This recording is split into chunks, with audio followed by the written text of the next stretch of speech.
campaigners have replaced politicians on the assembly line. With 5 different prime ministers in 5 years in what is a seeming lack of leadership, there's been a growing disdain among Japanese for anything political. Politicians' masks used to make up at least 50% of our orders. Now it's only 10%.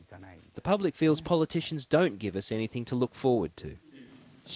That certainly is the current sentiment with Naoto Kan. The latest prime minister, less than a year on the job, has had approval ratings fall to a record low of 18%. He has so far ignored opposition calls for his resignation, stubbornly pushing through an unpopular budget. We need to establish a fiscal policy that does not increase the debt. The hope people had for Khan and his party has changed to disappointment, despair and now anger. The DPJ party, of which Khan leads, was swept into power for the first time in 2009.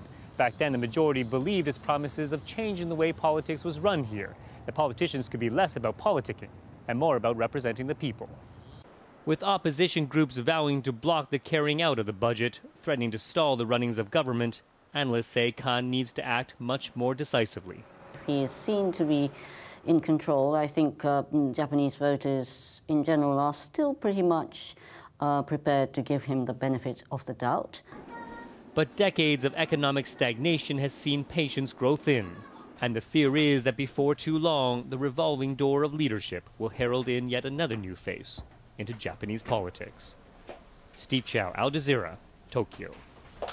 The corruption trial of the former French President Jacques Chirac has opened in Paris. Chirac is accused of misusing public funds during his time as mayor of the capital. Tim Friend reports from Paris. In typical style, Jacques Chirac always insisted that he wanted to be treated like any other person facing trial. But that's unlikely to happen.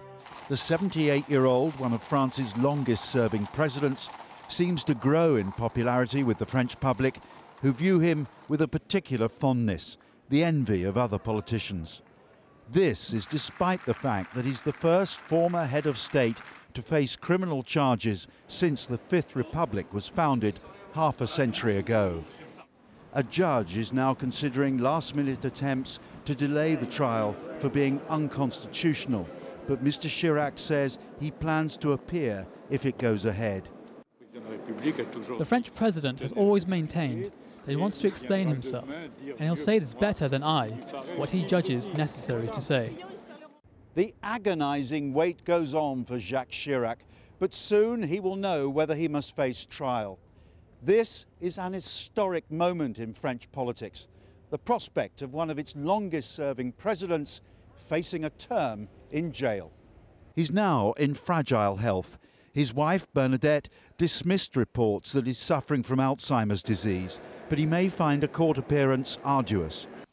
The abuse of public funds charges spring from his time as mayor of Paris and salaries paid to so-called phantom employees at the town hall.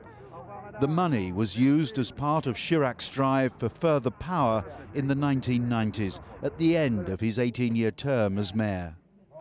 Well, he finished his term as mayor of Paris in 1995, and after that he won 2 presidential elections in 1995 and in 2002. Now, the French public was very much aware of these very serious allegations against him of corruption. But it's a cultural problem in France. I think the French press is not strong enough. It didn't do a good job of holding him accountable. A civil action is being settled by repayment of funds. Mr. Chirac lost his legal immunity against criminal charges after he retired. If found guilty, he could face a heavy fine and up to 10 years in prison. But in practice, he would be more likely to receive a small suspended sentence. Tim Friend, Al Jazeera, Paris. Italian Prime Minister Silvio Berlusconi has undergone 4 hours of surgery. The operation was to repair damage to his jaw from when a man threw a statue at him in 2009. He suffered a broken nose and 2 broken teeth in the incident. The treatment involved a bone transplant and an implant. The U.S. Defense Secretary has made a surprise visit to Afghanistan. For more, let's go back to Shihab Ratansi in Washington. Shihab? Imran speaking in Kabul, Robert Gates said the United States has no interest in permanent military bases in the country. The trip comes as the US continues to plan the withdrawal of its troops from Afghanistan beginning in July. The Afghan President Hamid Karzai says there is a timetable in place for his forces to take over security duties by 2014. But Gates says a deadline does not necessarily mean the end of a US presence in Afghanistan. With the permission of the Afghan government, the United States, I think, is open to the possibility of having some presence here in terms of training and assistance, perhaps making use of facilities made available to us by the Afghan government. The governor of the U.S. state of Wisconsin has turned down a call by Democratic senators for a meeting on the state border. Scott Walker dismissed the idea of such a border summit as, quote, ridiculous. Democratic senators left the state so that a vote on a budget that includes limits to union bargaining rights could not proceed. Wisconsin state workers have been holding ongoing demonstrations in the state capitol since February.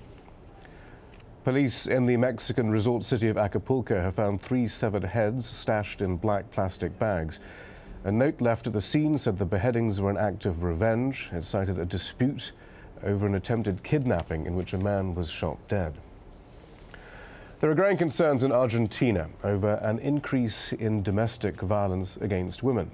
Last year, 261 women were killed by their partners or former partners, significantly more than in previous years. And there's been a rise in the number of women being burnt to death. Teresa Bow reports. It's been 7 months since AlJazeera's daughter Fatima lost her life.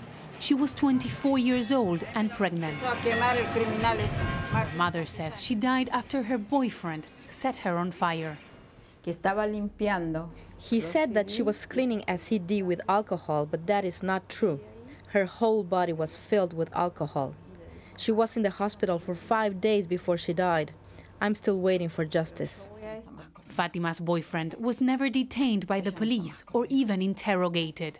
Women rights groups say that in 2010, around 260 women were killed by their partners or former partners.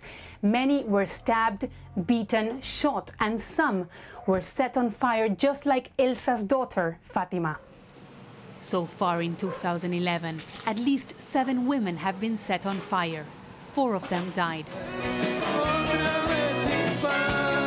Analysts blame a copycat effect that began after a famous musician allegedly sprayed his wife with alcohol and set her on fire.